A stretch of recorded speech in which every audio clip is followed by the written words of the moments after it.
Since the invention of heavy metal, and thank you, Black Sabbath, metal musicians have been a focal point for societal herd mentality whenever they find their youth to be acting questionable. It's no surprise, really. I mean, metal musicians tend to stand outside of societal norms. We find pop culture to be abhorrent.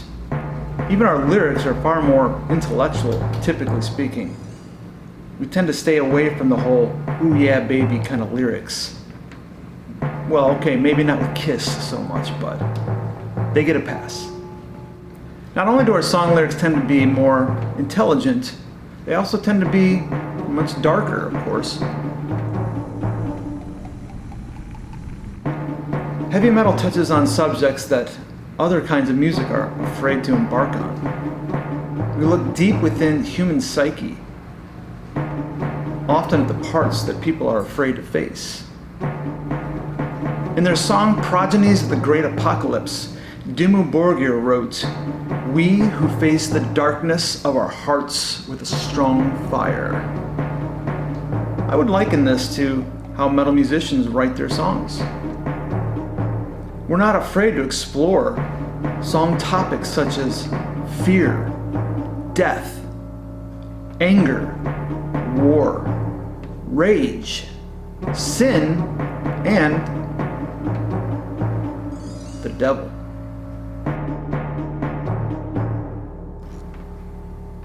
But let's be real, most bands who would be considered satanic don't actually believe in an anthropomorphic being called Satan. It's simply a dark subject that gets a lot of attention, it's thought-provoking, and it's rebellious, the nature of heavy metal. Anton LaVey once said, "Satan is the best friend the church has ever had, as he's kept it in business all these years." It's very true. Nothing gets people into church faster than fear of eternal damnation.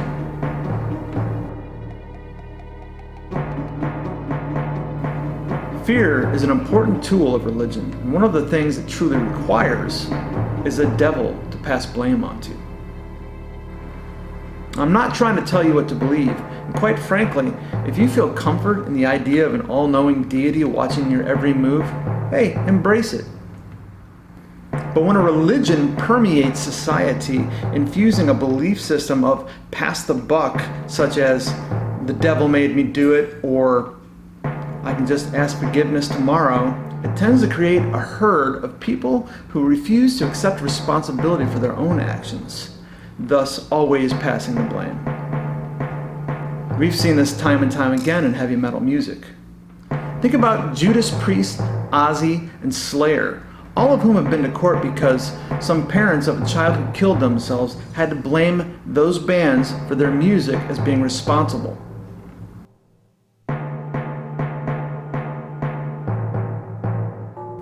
Of course, it's a tragedy and also very sad, and understanding that parents are looking for answers.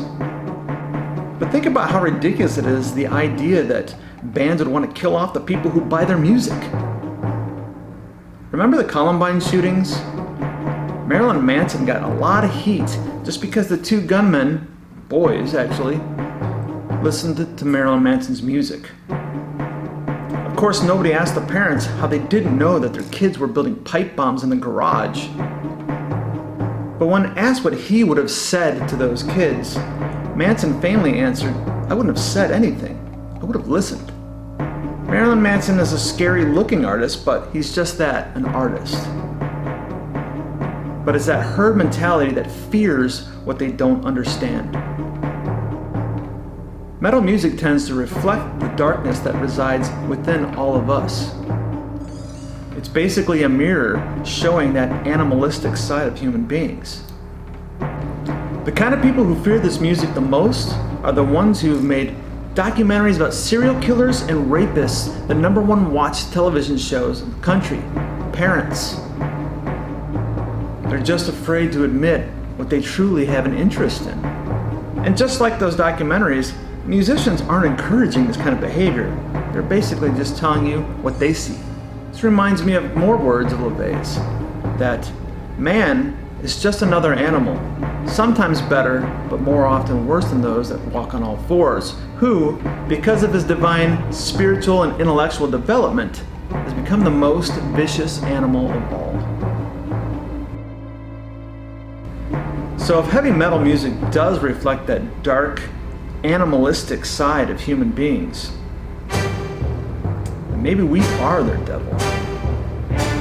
And if so, well, we're used to being your scapegoat, so bring it on.